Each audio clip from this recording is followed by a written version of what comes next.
அனைவருக்கும் வணக்கம். நம்ம திமுக தலைவர் ஸ்டாலின் அவர்கள் பொட்டு மாமா முதலமைச்சர் விஜய் அவர்களை நேரடியாகவே பெயரெல்லாம் குறிப்பிட்டு கடுமையாக வெளுவெளுன்னு வெளுத்து விட்டுருக்காருங்க. இவ்வளோ நாளும் எதிர்க்கட்சி தலைவர் திரு உதயநிதி ஸ்டாலின் அவர்கள் எப்படியெல்லாம் போட்டு பந்தாடிக்கிட்டு இருந்தார் இந்த தாவேக்கான்ற கட்சியையும் சோஃபா மாடல் முதலமைச்சர் விஜய் அவர்களையும் அப்படின்றதெல்லாம் பார்த்துருப்போம். இப்பொழுது அந்த வரிசையில் திமுக தலைவர் ஸ்டாலின் அவர்களே இறங்கி அடிக்க ஆரம்பித்து விட்டார். இப்போதான் ஆட்டம் அப்படியே சூடு பிடிக்க ஆரம்பிச்சிருக்கு கைஸ். என்னாமா போட்டு அடிச்சிருக்காருன்னு நினைக்கிறீங்க? மனுஷன் போகிற இடத்துல எல்லாம் கான்ஃபிடென்ட்டாக இருங்க, நல்லதே நடக்கும் நல்லதே நடக்கும்னு சொல்லியிருக்காரு. ஆனால் அவருடைய ஆட்சி மேலே அவருக்கு கான்ஃபிடென்ஸ் இல்லை போல இருக்குது. அதனால தான் அதிமுக கிட்ட இருந்து எம்எல்ஏக்களை எல்லாம் பிச்சை எடுத்திருக்காரு அப்படின்ற மாதிரிலாம் போட்டு அடி விளாசி விட்டுருக்காருங்க மனுஷன். அதிமுக கிட்ட இருந்து எம்எல்ஏக்களை எல்லாம் ஷாப்பிங் பண்ணியிருக்காரு. அப்படியே பாஜகவுடைய செராக்ஸ் காப்பியாவே செயல்பட்டிருக்காரு விஜய் அவர்கள் அப்படின்ட்டு ஒரு குத்து. தொகுதி வாரியாக அவருடைய கட்சிக்காரங்களே பெண்கள் மீது பாலியல் வன்கொடுமைகளை நிகழ்த்தி வருகின்றனர் அப்படின்ற ஒரு உண்மையை சொல்லியிருக்காரு. இப்போ கூட சேலத்தில் ஒருத்தன் மேலே பயங்கரமான குற்றச்சாட்டு, பெண்களை எல்லாம் வீடியோ எடுத்து வச்சிருக்கான 50க்கும் மேற்பட்ட பெண்களை வீடியோ எடுத்து மிரட்டுறான் அப்படின்ற மாதிரி ஒரு குற்றச்சாட்டு ஒருத்தன் மேலே.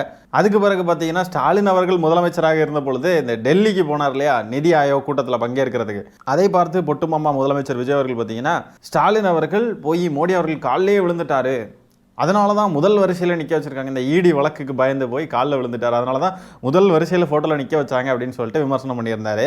இப்போ விஜய் அவர்கள் டெல்லிக்கு போனப்போ பார்த்தீங்கன்னா அவர் முதல் வரிசையில் தான் நின்று இருக்காரு அந்த ஃபோட்டோவில். ஆகவே அதை வச்சும் கொஸ்டின் எழுப்பியிருக்காரு. இப்போ உங்களை முதல் வரிசையில் நிற்க வச்சுருக்காங்களே, நீங்கள் முதல் வரிசையில் நிற்கிறதுக்கு காரணம் கரூர் விவகாரத்தில் இருந்து தப்பிக்கிறதுக்காகவா அப்படின்னு சொல்லிட்டு ஒரு கேள்வி எழுப்பியிருக்கிறாரு ஸ்டாலின் அவர்கள். அது மட்டும் இல்லாமல் அதிமுகவை விஜய் அவர்கள் எப்படி விமர்சனம் பண்ணியிருந்தார் அப்படின்னா, தீர்ந்து போன சக்தி அப்படின்ற ஒரு வார்த்தையை யூஸ் பண்ணியிருந்தார். அந்த கட்சி மொத்தமாக முடிஞ்சிருச்சு, அதனால தீர்ந்து போன சக்தி அப்படின்ட்டு. அப்படி தீர்ந்து போன சக்தின்னு சொல்லக்கூடிய கட்சிக்கிட்ட இருந்து நீங்கள் எம்எல்ஏக்களை திருடுறீங்களே, அப்போ நீங்கள் என்ன அவ்வளோ காஞ்சி போயிருக்கீங்களா? அப்போ காய்ந்து போன சக்தியா நீங்கள் அப்படின்ற ஒரு கேள்வி கேட்டிருக்காருங்க. ஒவ்வொன்றுமே பலார் பலார் பலார் பலார் பலார் பலார்னு அரைகிற மாதிரி இருக்கு. 6 மாசம் கூட விமர்சனம் பண்ணாம இருக்கிற மாதிரி இந்த ஆட்சி நடக்குமா அப்படின்னு நான் கலந்து கொண்ட சில நிகழ்ச்சிகள்ல பேசினேன். ஏற்கனவே நடந்த நிகழ்ச்சிகளை நான் பேசினேன். உடனே அதை உண்மைக்கு மாறாக திருச்சி ஆட்சியை கவிழ்க்க சதியா அப்படின்னு கேட்டு நம்ம எதிரிகள் அழ ஆரம்பிச்சுட்டாங்க. இன்னொரு முறையும் இந்த கூட்டத்தில் நான் தெளிவா சொல்ல விரும்புறேன். திமுக கழகம் பொறுப்பான விழிப்பான எதிர்கட்சியா தன்னுடைய கடமையை உறுதியா செய்யும். இந்த ஆட்சியினுடைய தோல்விகளை நாம தொடர்ந்து சுட்டி காட்டுவோம், கேள்விகளை கேட்போம். நாள்தோறும் நடைபெறக்கூடிய குற்றச்சம்பவங்கள், சென்னையும் பல ஊர்களையும் இருட்டில் மூழ்கடிக்கக்கூடிய மின்வெட்டு, விவசாயிகளுடைய பயிர்க்கடன் தள்ளுபடின்னு நடந்த நாடகம்னு இப்படி பலதரப்பட்ட மக்களும் ஏண்டா இந்த ஆட்சிக்கு வாக்களிச்சோன்னு கோபமா ஆவேசமா வருந்திக்கிட்டு இருக்கிறாங்க. சமீபத்தில் திருவைகுண்டத்தில் ஆளுங்கட்சி சார்ந்த பெண்ணுக்கு அந்த கட்சியினரை பாலியல் தொல்லை கொடுத்திருக்கிறாங்க. இது பத்தி 2 அமைச்சர்கிட்ட முறையிட்டும் நீதி கிடைக்கல. நேற்று கூட ஆலந்தூர்லயும் சேலத்திலையும் ஆளுங்கட்சியை சேர்ந்த நபர்களை பாலியல் குற்றங்களை ஈடுபட்டதா செய்திகள் வந்துச்சு. தமிழ்நாட்டில் பெண்களுக்கு எதிரான பெரும்பாலான குற்ற செயல்களில் தாவேகா நிர்வாகிகள் தான் சம்பந்தப்பட்டிருக்காங்கன்னு செய்திகள் வந்துட்டு இருக்கு. தாவேகா கிட்ட இருந்து பாதுகாப்பு வேணும்னு மக்கள் கேட்கிற நிலைக்கு இன்னைக்கு தமிழ்நாடு வந்திருக்கு. தாவேக்கான்ற பேரையே குறிப்பிட்டுட்டார். எனக்கு தெரிஞ்சு இதுதான் முதல் தடவை நான் நினைக்கிறேன். இது வரைக்கும் அந்த பேரெல்லாம் சொன்னது கிடையாது. இனிமே எதிர்கட்சி ஆட்டம் இல்லை, இப்படி தான் இருக்கும். போட்டு வெளுன்னு வெளுத்து விட போகிறாருங்க மனுஷன். அது மட்டும் தெரியுது, இறங்கிட்டாரு. இவ்வளோ நாளும் ரொம்ப அரசியல் நாகரிகம் பார்த்து எல்லாருமே இந்த விஷயத்தை விமர்சனம் பண்ணதுக்கப்புறம் தலைவரே ஒரு வழியாக புரிஞ்சுக்கிட்டு, சரி இதுக்கு மேலே இதெல்லாம் சரிப்பட்டு வராத போல் இறங்கி அடிக்க வேண்டியதான்ட்டு இறங்கி அடிக்கிறாரு. தரமான சம்பவம் இனிமே இப்படியே தொடரும். இனிமே தான் இன்னும் தரமான சம்பவங்கள்லாம் நடக்க வாய்ப்பு இருக்குது அப்படின்னு சொல்லி நான் புரிஞ்சுக்கிறேன். பார்ப்போம். பொதுவாக எல்லாரும் ஷாப்பிங் போனால் என்ன வாங்குவாங்க? ட்ரெஸ் வாங்குவாங்க, வீட்டுக்கு தேவையான பொருட்களை வாங்குவாங்க. ஆனா இப்ப நம்ம முதலமைச்சர் என்ன செய்யறாரு தெரியுமா? அதிமுக எம்எல்ஏக்கள் ஷாப்பிங் பண்ணிட்டு இருக்கிறாரு. நமக்கு என்ன சந்தேகம்னா, அவர் ஆட்சி மேல அவருக்கே நம்பிக்கை இல்லையா, அல்லது அவருக்கு ஆதரவு கொடுத்து கொண்டிருக்கக்கூடிய மற்ற கட்சிகள் மேல நம்பிக்கை இல்லையா? பாஜக மற்ற மாநிலங்களில் பண்றதே இங்க முதலமைச்சர் விஜய் அவர்கள் செஞ்சுட்டு இருக்காரு. அதாவது பாஜகவோட ஜெராக்ஸ் மாதிரி செயல்படுறாரு. உதவின்னு கேட்டப்போ அவருக்கு ஆதரவு கொடுத்த கட்சிகள் எல்லாம் இதை பத்தி கேட்கிறப்ப தர்ம சங்கடத்தை தவிக்கிறாங்க. ஒரே மாசத்தை எம்எல்ஏக்கள் ரிசைன் பண்ணிட்டு தாவேக்காவில் ஜாயின் பண்றாங்களே, அந்த அளவுக்கு அப்படி என்ன ஆஃபர் தாவேக்காவில் கிடைச்சிருக்குன்னு பேசணுமா வேணாமா? ஜனநாயகத்தை கேலி கூத்தாக்குற அசிங்கமான ஆட்சியா இந்த ஆட்சி இருக்கு. முதலமைச்சர் தான் மேடைக்கு மேடை கான்பிடண்டா இருங்க சொல்றாரே தவிர அவர் முதல்ல கான்பிடண்டா இருக்காரா? அதனாலதான் தீர்ந்து போன சக்தின்னு சொன்னவங்க உறுப்பினர்களே திருடிட்டு இருக்காரு. இப்போ தீர்ந்து போன சக்தி விட்டே திருடுற இவர் எவ்வளவு காஞ்சி போன சக்தியா இருப்பாரு பாருங்க. இந்த முக்கியமான விஷயத்தை அட்ரஸ் பண்ணியிருக்காருங்க. தேர்தல் முடிஞ்சு ஒரே மாசத்துல எல்லாரும் ராஜினாமா பண்ணிட்டு அவர் கட்சியில் போய் சேர்றாங்களே, அப்படி என்ன ஆஃபர் கொடுத்துருப்பார், அப்படி என்ன இந்த தாவைக்கு ஆஃபர் பண்ணிச்சு அப்படின்ற ஒரு கேள்வி பார்த்தீங்களா? அப்போ என்னமோ அவ்வளோ பெருசாக ஆஃபர் பண்ணியிருக்காங்க. அவ்வளோ பெருசாக ஆஃபர் பண்ணுறதுக்கான காசு, அவ்வளோ பெருசாக செய்கிறதுக்கான இதெல்லாம் எங்கேருந்து வந்துச்சு? இந்த கேள்வியெல்லாம் எழும்புதில்ல. வேற யார்? நிழல் முதலமைச்சர் ஒருத்தர் இருக்கார் இல்லையா, அவருடைய தான் எல்லாம். என்னமோ பயங்கர பெருசாக ஆஃபர் பண்ணியிருக்காங்க. அப்படி ஆஃபர் பண்ணாமல் அதிமுக எம்எல்ஏக்கள் வரக்கூடிய ஆட்களா? அப்போ குதிரை பேரம் எந்த அளவுக்கு நடந்திருக்குன்றத பார்த்துக்கோங்க. அடுத்தது, எங்க நல்ல விஷயம் நடந்தாலும் அது நம்ம பசங்க தான் செஞ்சதா இருக்கணும்னு சொன்னார். ஆனா இன்றைய நல்ல என்ன இப்படி சுழட்டி அடி வெளுத்து விட்டுருக்காரு பொட்டு மாமாவை. ஆட்சிக்கு வர்றதுக்கு முன்னாடி தாவைக்க காரணங்கள்லாம் கேட்டானுங்க. நாங்கள் என்ன ஆட்சியில் இருந்திருக்கோமா? நாங்கள் ஆட்சியிலே இல்லாத ஒரு கட்சி, எங்களை எதுக்கு கேள்வி கேட்குறீங்க, எங்ககிட்ட எதுக்கு நீங்கள் இவ்வளோ பதில் எதிர்பார்க்குறீங்க அப்படின்னு வச்சுட்டு இருந்தாருங்க தற்கொலைகள். இப்போ ஆட்சியிலே உட்காந்துட்டாங்க. இப்பவும் அதே மாதிரி தான் கேட்குறானுங்க. எங்களை எதுக்கு திட்டுறீங்க, நாங்கள் வந்து 6 மாதம் கூட ஆகலை, அதுக்குள்ளே எங்களை போட்டு திட்டிக்கிட்டு இருக்கீங்க அப்படின்னு.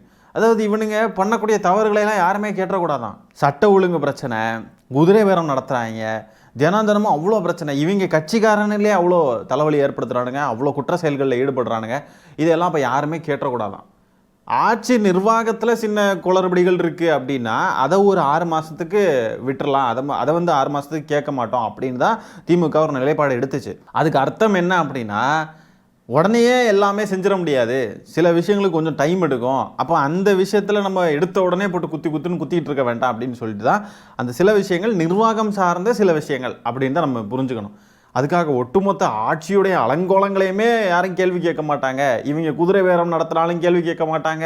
தாவேக்கா கட்சியினரே வந்து குற்ற செயல்களில் ஈடுபட்டா கேட்க மாட்டாங்க அப்படின்லாம் கிடையாது. சட்டம் ஒழுங்கு சீர்கெட்டு கிடக்குது, தினமும் அவ்வளோ உயிர்கள் போகுது, சின்ன குழந்தைங்க உயிர் போகுது, அவ்வளோ பேர் இறந்து போகிறாங்க, அவ்வளோ குற்ற செயல்கள் நடக்குது, பெண்களுக்கு எதிரான குற்றங்கள் நடக்குதுன்னு சொன்னால் கண்டிப்பாக அதுக்கான கேள்விகளை எதிர்கட்சி கேட்க தான் செய்யும். கேட்காமலே அப்படியே சும்மா இருந்துக்கிட்டு இருக்கணுமா? ஆட்சி நிர்வாகத்தை ஒரு 6 மாதத்தில் ஒழுங்காக பண்ண முடியலன்றதை விமர்சனம் பண்ண மாட்டோம் அப்படின்ற நிலைப்பாடுன்றது வேற. மக்களுடைய உயிர் கொத்தாக போய்கிட்டு இருக்கு, சட்டம் ஒழுங்கு சரியா இல்லை, மக்கள் ரொம்ப அவதிப்படுறாங்கன்ற விஷயங்களில் கண்டிப்பாக கேள்வி எழுப்ப தான் செய்யும் எதிர்கட்சி. ஆகவே ஸ்டாலின் அவர்கள் வேற ஒரு லெவலுக்கு இப்போது டிரான்ஸ்ஃபார்ம் ஆகிருக்கார் அப்படின்னு தான் பார்க்க வேண்டியது இருக்குது. இறங்கி அடிக்கிறாருங்க மனுஷன். இனிமே இன்னும் தரமான சம்பவங்கள் எல்லாம் எதிர்பார்க்கலாம். அதுவும் 18ஆம் தேதி வர சட்டப்பேரவை கூடுது, ஜாலியாக இருக்க போது. அங்கே எதிர்கட்சி தலைவர் ஒரு குத்து விடுவார், அங்கே மூஞ்சிக்கு நேராகவே வார்த்தை போர் நடக்கும். வார்த்தை போர்ன்ற வார்த்தையை யூஸ் பண்ண முடியாது, ஏன்னா எதிரிலிருந்தும் சண்டை செஞ்சாதான் அதுக்கு பேர் வார்த்தை போர்னு ஆகும். எதிரிலிருந்து எதுவுமே வரலைன்னா அப்போ நம்ம தான் அவனுக்கு அடி கொடுக்குறோன்னு அர்த்தம். பொட்டு மாமா அடி வாங்க போகிறாரு, அரசியல் ரீதியாக சொல்கிறேன். எதிர்கட்சி தலைவர் டாமினேட் பண்ண போகிறாரு, பொட்டு மாமா அப்படியே உட்காந்துருந்து இப்படியே தான் பார்த்துக்கிட்டு இருப்பார். சூடான மிளகு, காரம், திப்பிலி எல்லாம் போட்டு சுக்கு காப்பி பண்ணுங்க ஃப்ரெண்ட்ஸ். நல்ல சுத்தமான நீரில் பாதிக்கு பாதி கரும்புச்சாரும் சேர்த்து, அதோடு ஒரு பங்கு புளியங்காயும் மிளகும் திப்பிலியும் சேர்த்து நன்கு கொதிக்க வைக்க வேண்டும். நல்ல கொதி நிலையில் ஒரு கை நிறைய மண்புழுக்களை. நாங்கள் குதிரை பேர ஆட்சி இல்லை, நாங்கள் குதிரை வேகத்தில் செயல்படும் ஆட்சி. இந்த தூர்த்து போன சக்தி திமுக, தீய சக்தி பாரசக்தி கோரசக்தி. நாங்கள் தூய சக்தி, அதிமுக தீர்ந்த சக்தி. இப்படி தான் எதையாவது பேசிக்கிட்டு இருக்க போகிறாரு முதலமைச்சர்.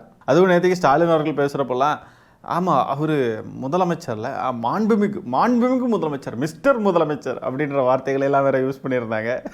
ஸ்டாலின் சார் அப்படின்ட்டுலாம் கேட்டுக்கிட்டு இருந்தார் இல்லையா விஜய் அவர்கள் ஆட்சிக்கு வர்றதுக்கு முன்னாடி. அந்த மாதிரி ஒரு பாணியிலேயே நேற்றுக்கு பேசினார். பேசிக்கிட்டு அதுக்கப்புறம் அவருக்கே ஒரு மாதிரி மனசு சங்கடமாயிருச்சு. ஸ்டாலின் அவர்களுக்கு சொல்கிறேன், விஜய் அவர்களுக்கு அதெல்லாம் இருக்காது.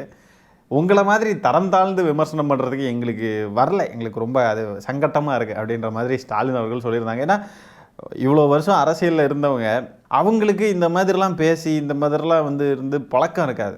அவங்களுடைய அரசியல்ன்றது ஒரு பொறுப்பில் இருக்காங்கன்னா அவங்களுக்கான மாண்பையும் மரியாதையும் வழங்கி தான் அவங்க அரசியல் செஞ்சு பழகியிருக்காங்க. விஜய் அவர்களே மாதிரிலாம், என்ன sir CM sir, Stalin sir, what bro, this is very wrong bro, இப்படிலாம் இப்படி ஜென்சி வைப்ஸ்லலாம் அவங்க அரசியல் பண்ணது கிடையாது.